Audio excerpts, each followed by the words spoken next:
시청자 여러분 안녕하십니까? 1월 20일 토요일 아침 뉴스투데이입니다. 먼저 오늘의 주요 뉴스입니다. 오늘도 미세먼지가 짙을 것으로 예상되는 가운데 광주에서 발생하는 미세먼지는 전체의 절반 정도가 자동차가 원인이었습니다. 광주은행이 설을 앞두고 중소기업 특별자금 3천억 원을 편성해 다음 달 28일까지 긴급 대출합니다. 청년 실업률이 역대 최고치를 기록하는 가운데 공유와 나눔으로 어려움을 헤쳐나가는 청년들이 늘고 있습니다. 업무상 스트레스를 호소하며 스스로 목숨을 끊은 서광주 우체국 소속 집배원 고 이기련 씨의 죽음이 순직으로 인정됐습니다.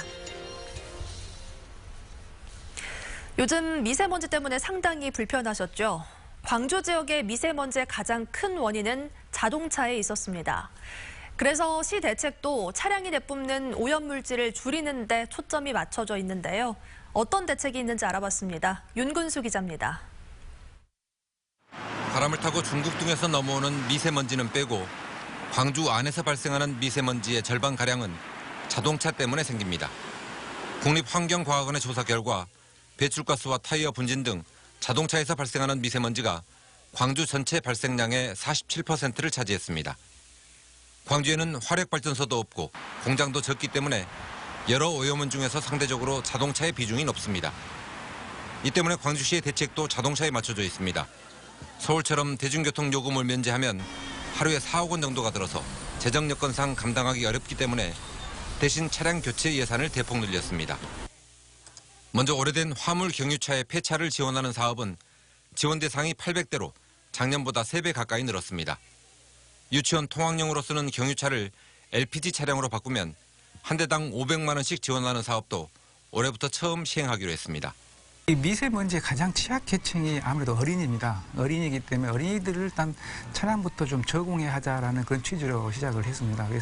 전기차를 구입할 때 보조금을 지급하는 대상도 작년엔 370여 대에서 올해는 600대로 늘렸습니다. 광주시는 이르면 다음 달부터 공고를 내고 선착순으로 대상자를 선정할 예정인데 겨울철부터 미세먼지 농도가 높아진다는 점을 감안하면 시행 시기가 조금 늦은 감이 있습니다. MBC 뉴스 윤근수입니다. 광주은행이 설을 앞두고 중소기업 특별자금 3천억 원을 편성해 다음 달 28일까지 긴급 대출합니다. 업체당 지원 한도는 최고 30억 원이며 30억 원 이내며 금리는 최대 1%까지 우대하고 한국은행의 중소기업 지원자금 차입 때는 최고 1.2%까지 우대합니다. 또 3천억 원의 만기 연장 자금을 함께 편성해 만기가 도래한 대출금에 대해 특별한 경우를 제외하고 연장해 줄 방침입니다. 국민의당의 송기석 의원은 아시아 문화전당의 정상화를 위해 전당장의 직급을 차관급으로 상향 조정하고 아시아문화원과 통합 운영하자고 제안했습니다. 송 의원은 전당장의 직급을 올리면 유능한 전문가들이 많이 응모할 것이고 문화전당과 문화원의 조직을 통합하면 운영의 효율성을 높일 수 있을 것이라고 주장했습니다. 청년 실업률이 고공행진하는 가운데 경제적 어려움에 처한 인구도 나날이 늘고 있습니다. 사회가 다 감싸 안지 못하는 청년들의 삶의 애환을 공유와 나눔으로 연대해서 풀어나가는 청년들이 있습니다. 김인정 기자가 만나봤습니다.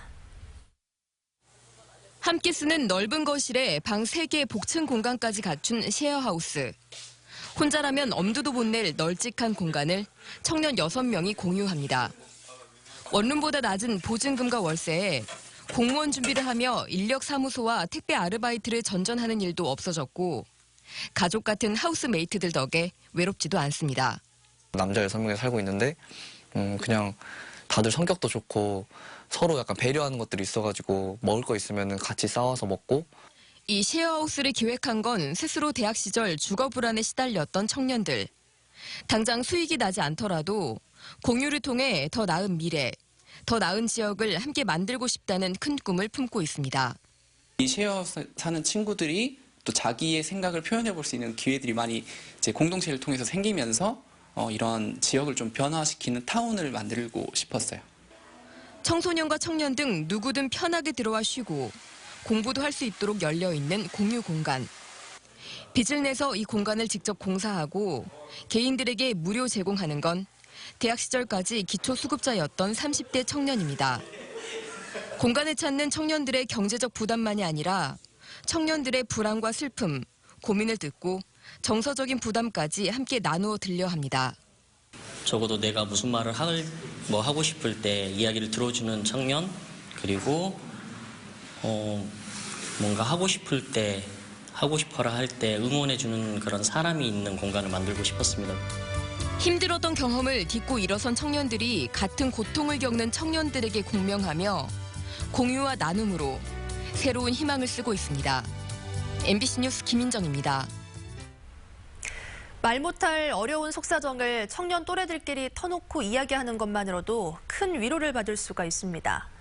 실제로 청년들의 눈높이에서 잿빛 현실을 유쾌하게 또 사이다처럼 시원하게 말하는 청년 활동가들이 있습니다. 이어서 송정근 기자입니다.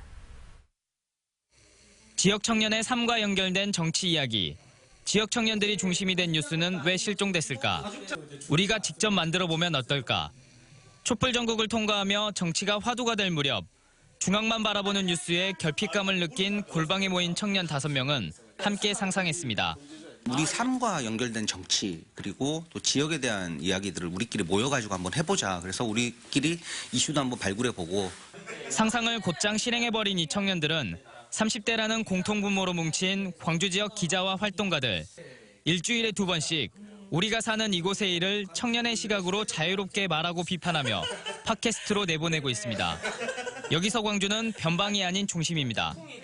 지역사회 안에서 많은 저희 같은 사람들이 더 많은 방송들을 만들어내는 것, 그런 다양성이 담보될 수 있는 사회가 되는 것이 저희가 궁극적으로 지향하는 거고요.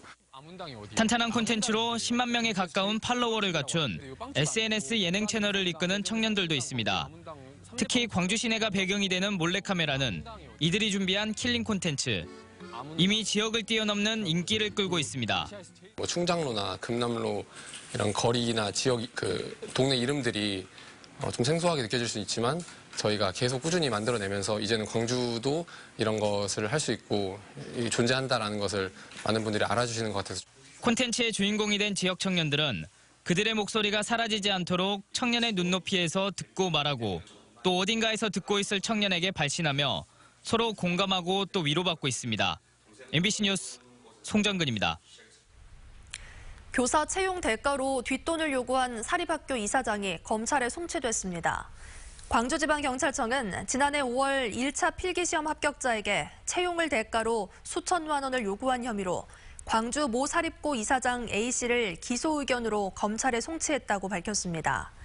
경찰은 A씨가 돈을 받진 않았지만 자신의 아내가 뒷돈을 요구한 사실을 알고 있었다고 판단해 김영란법 위반 혐의를 적용했습니다. 전라남도 교육청 인터넷 홈페이지가 접속자 폭주로 2시간 동안 다운돼 학생과 학부모가 불편을 겪었습니다.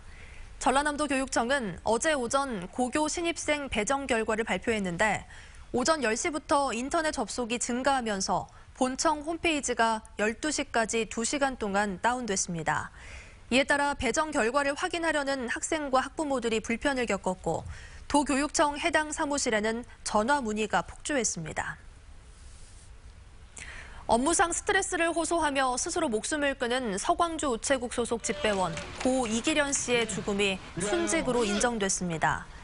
유족들은 공무원연금공단이 최근 이 씨의 유족보상 신청을 승인하는 등 순직 처리했다는 사실을 알려왔다며 아직 치르지 못한 장례 절차 논의에 들어갔다고 밝혔습니다. 고 이기련 집배원은 지난해 9월 업무상 교통사고를 당한 뒤 충분히 치료를 하지 못했는데도 출근을 종용받다가 유서를 남기고 목숨을 끊었습니다. 광주 남부경찰서는 어제 오후 2시쯤 광주시 남구 봉선동의 한 거리에서 지나가는 행인 55살 A씨의 뒤통수를 보도블럭 조각으로 내리쳐 다치게 한 혐의로 51살 박모 씨를 붙잡아 조사하고 있습니다. 박 씨는 경찰과 대치하는 과정에서 보도블럭을 지나가던 차량에 던져 부순 혐의도 받고 있습니다. 경찰은 피해자와 일면식 없는 박 씨가 알코올 중독 증세가 있는 것으로 추정된다며 정확한 범행 동기를 조사할 방침입니다. 광주 사회복지공동모금회가 시민과 기업들의 성금 등으로 마련한 차량 29대를 지역복지단체에 전달했습니다.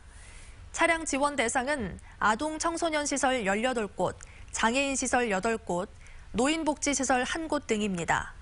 이번 차량 지원은 사회복지시설 기관 단체를 대상으로 공모를 통해 실시됐고, 지원된 차량은 이동 서비스와 체험활동 프로그램 등에 다양하게 활용됩니다. 큰 추위라는 절기 대한이지만 추위 걱정은 없습니다. 주말 동안 미세먼지가 기승을 부리겠는데요. 오전부터 대기 정체가 심한 데다가 낮에는 중국발 스모그가 유입되겠습니다. 오늘 우리 지역의 미세먼지 농도 종일 나쁨 수준을 보이겠고 일시적으로는 매우 나쁨 단계까지 치솟겠습니다. 당분간 포근한 데다가 바람도 불지 않아서 쉽게 사라지지 않겠는데요. 외출할 때는 황사용 마스크 착용하시고 물을 많이 마셔주시는 것이 좋겠습니다. 오늘 미세먼지만 아니라면 맑은 하늘 보실 수 있겠습니다. 다만 아침에는 영하권으로 떨어지면서 다소 추운데요. 낮 기온 10도 안팎까지 올라서 평년 기온 웃돌면서 온화한 겨울 날씨 보이겠습니다. 다만 다음 주에는 강력한 추위가 찾아올 것으로 보여서 미리 대비하시기 바랍니다. 현재 기온 보시면 광주가 영하 2.1도, 화수는 영하 6.7도까지 떨어져 있고요. 낮 기온 영광 7도, 장성과 담양 8도까지 오르겠습니다. 목포 7도, 강진 9도 등 대부분 지역 어제와 비슷하거나 1도가량 낮겠습니다. 곡성과 구례는 영하 6도대까지 떨어져 있는 상태고요. 낮 기온 보성 8도, 광양 10도까지 오르겠습니다. 전 해상에서는 오늘 1m까지 물결 낮게 일겠습니다. 다음 주에 다시 찬 공기가 남하하면서 강력한 추위가 찾아오겠고요. 우리 지역 눈 소식도 있겠습니다. 날씨였습니다.